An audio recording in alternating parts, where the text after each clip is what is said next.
It is difficult to appreciate just how far artificial intelligence has advanced and how far it is advancing, because we have a double exponential at work. We have an exponential increase in hardware capability, and we have an exponential increase in software talent that is going into AI. So whenever you have a double exponential, it's very difficult to predict. People's predictions are almost always going to be too conservative in terms of thinking it'll be further out than it is. People thought defeating Go was either never or 20 years away. That was the world's best Go player was defeated. And now that same AlphaGo system can defeat the top 50 players simultaneously with 0% of chance of them winning. Yep. And that's 1 year later. So the degrees of freedom to which artificial intelligence is able to apply itself are really increasing. I think the part of the role of government is to make sure the public is safe, like to take care of public safety issues. And I think the right move is to establish some government regulatory agency which at first is just there to gain insight. So it's not about like shooting from the hip and just putting in rules before anyone knows anything, but you got to set up the agency. It's got to gain insight. Once that insight is gained, then start applying rules and regulations. We have that for for aircraft, the food, and I don't think anyone wants the FAA to go away or the FDA to go away or any of those regulatory agencies. I think we just need to make sure people do not cut corners on AI safety. It's going to be a real big deal, and it's going to come on like a tidal wave. I watched a recent interview with Elon Musk, and his largest fear for future was AI. What are your thoughts on AI and how it could affect the world? I have pretty strong opinions on this. I'm really optimistic. Right? I'm an optimistic person in general. I think you can build things and the world gets better. But with AI especially, I'm really optimistic. And I think that people who are naysayers and kind of try to drum up these doomsday scenarios are, I don't understand it. I think it's really negative. And in some ways I actually think it's pretty irresponsible. Because in the next 5 to 10 years, AI is going to deliver so many improvements in the quality of our lives. If you think about just safety and health and keeping people safe, AI is already helping us basically diagnose diseases better, match up drugs with people depending on what they're sick, so that way they can get treated better. So it's going to help a whole lot of people get treated and get better health care than would have had access to it before. If you look at self-driving cars, they're going to be safer than people driving cars. That's only a matter of time. And one of the top causes of death for people is car accidents still. And if you could eliminate that with AI, that is going to be just a dramatic improvement in people's lives. So whenever I hear people saying, AI is gonna hurt people in the future, I think, technology can generally always be used for good and bad, and you need to be careful about how you build it. You need to be careful about what you build and how it's going to be used.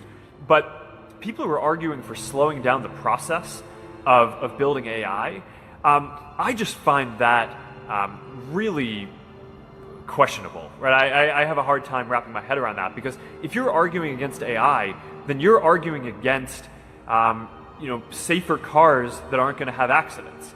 And you're arguing against being able to better diagnose people when they're sick.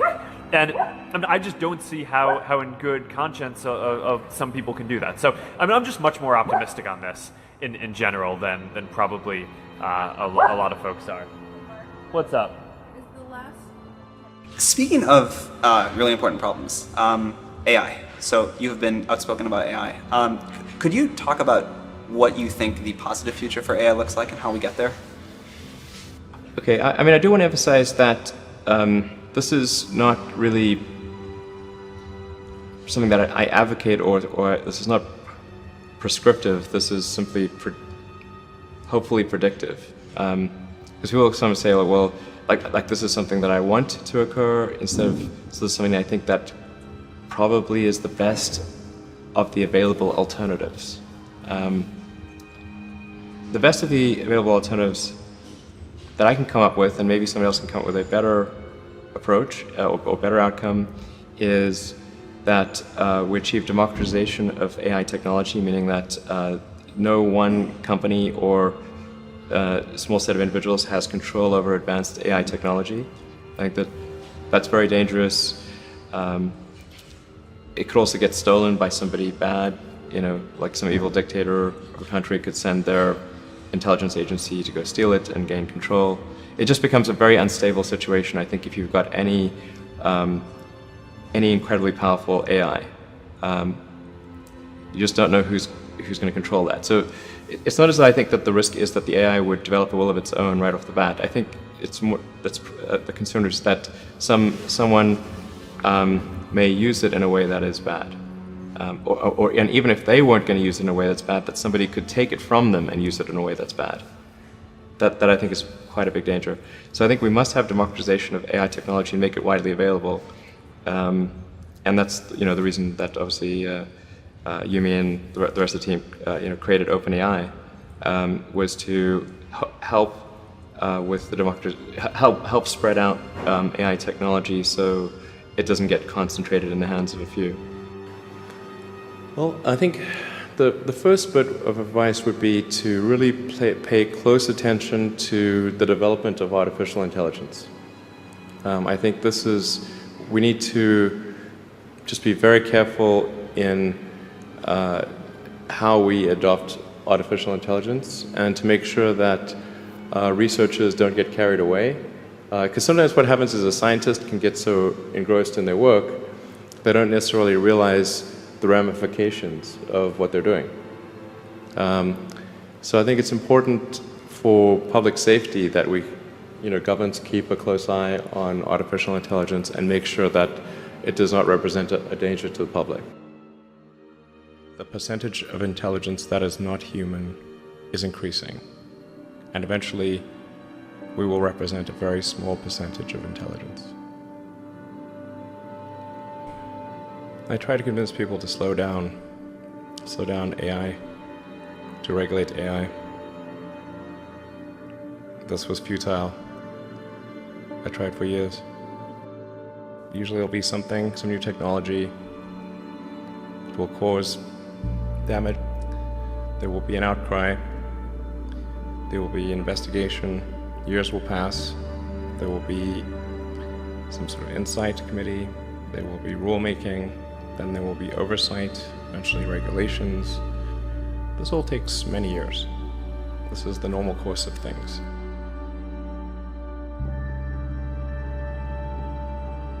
This time frame is not relevant to AI. You can't take 10 years from the point at which it's dangerous. It's too late.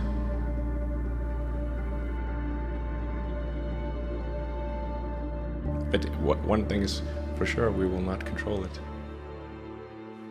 I think particularly when you see the advancement of something like video games, like say 40 years ago, you had video games, the most advanced video game would be like Pong, where you had like two rectangles and a dot, and you're like batting it back and forth. I played it. Oh yeah, me too, exactly. I That's played Pong. Exactly, it sort of dates you a little bit, but yeah, we both played the same game. And that was like, wow, that was a pretty fun game at the time. But now you can see a video game that's photorealistic, almost photorealistic, and millions of people playing simultaneously. And you see where things are going with virtual reality and augmented reality. And if you extrapolate that out into the future with any rate of progress at all, like even 0.1% or something like that a year, then eventually those games will be indistinguishable from reality. They'll be so realistic, you will not be able to tell the difference between that game and the reality as we know it. And then it seems like, well, how do we know that that didn't happen in the past and that we're not in one of those games ourselves? So you and I had a short debate on artificial intelligence last night. I want to bring that topic up here too. I also understand, Elon, recently you said that artificial intelligence advances is like summoning the demon. That generated a lot of hot debate.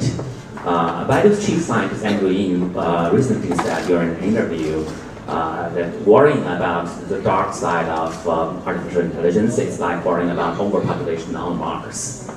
How would you address that? He said it's a distraction to with the scientists in artificial intelligence. I think that's a sort of radically inaccurate analogy. I know a bit about Mars. So the risks with sort of digital superintelligence, and it's important to appreciate that it wouldn't be just human level, it would be superhuman, almost immediately. It would just zip right past humans to be way beyond anything we can really imagine. I think a more appropriate analogy would be like if you consider, say, nuclear research, where there's potential for a very dangerous weapon, releasing the energy is easy. Containing that energy safely is very difficult. And so I think the right emphasis for AI research is on AI safety. We should put vastly more effort into AI safety than we should put into advancing AI in the first place, because it may be good or it may be bad, and it could be catastrophically bad. It could be the equivalent of nuclear meltdown. So you really want to emphasize safety. So I'm not against the advancement of AI. I want to really be clear about this, but I do think we should be extremely careful. And if that means it takes a bit longer to develop AI, then I think that's the right trade-off. We shouldn't be rushing headlong into something that we don't understand. Bill, I know you share similar views with Elon, but is there any difference between you and him? I don't think so. Okay. I mean, he actually put some money out to help get some of the coin on this, and I think that is absolutely fantastic. You know, for people in the audience who want to read about this, I highly recommend this Boston book called Superintelligence. But the basic point that Elon just made, that we have a general purpose learning algorithm that evolution has endowed us with, and it's running in an extremely slow computer. Very limited memory size, ability to send data to other computers. We have to use this funny mouth thing here. But it's also whenever we build a new one that starts over, it doesn't know how to walk. It's a really long root process. So believe me, as soon as this algorithm taking experience and turning it into knowledge, which is so amazing, and of course we have not done in software. As soon as you do that, it's not clear you'll even know when you're just at the human level. You'll be at this superhuman level almost as soon as that algorithm is implanted in silicon. And actually, as time goes by, that silicon piece is getting ready to be implanted. The amount of knowledge, as soon as it has that learning algorithm, it just goes out on the internet and reads all the magazines and books and things like that. We have essentially been building the content base for the superintelligence. You think you're using the internet, that's actually what you're doing. So, I try not to get too exercised about this, but when people say it's not a problem, that really, then I can start to get really